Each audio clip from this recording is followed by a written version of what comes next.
Tara's first time trying this confection from Argentina. Say that again? Argentina. Argentina. Argentina. I can't do it. Alfajor.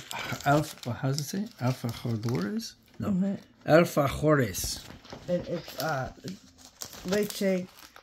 Dulce de leche. Dulce de leche. Yeah, I don't know if that's a generic term for just sweets, or if it's a specific kind of sweets. But anyway, this has like if I can get it out. Yeah. Without breaking it's it. like 2 cookies and a filling, kind of.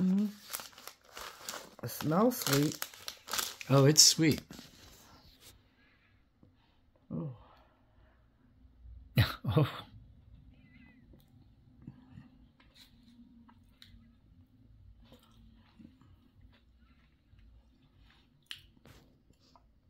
It just tastes like sweet caramel. Kind of like...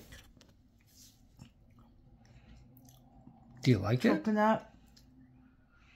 No, it's not bad. Super sweet. It's good. I just can't eat it all. No, I think that's pretty big. This is really dense, isn't it? It's kind of cakey. It's not bad. Yeah. It definitely tastes like it's what do you call it? Like made this last long time. Preservatives. Oh, yeah, well, they shipped it from South America. So, yeah. So it's not super... Yeah, it's not like freshly made. Fresh. You get it at a bakery. Yeah. Yeah. It's not bad. Yeah. I'm going to probably put it on a plate and save it. And eat it like in little small amounts. Cool. Yeah. It's not bad.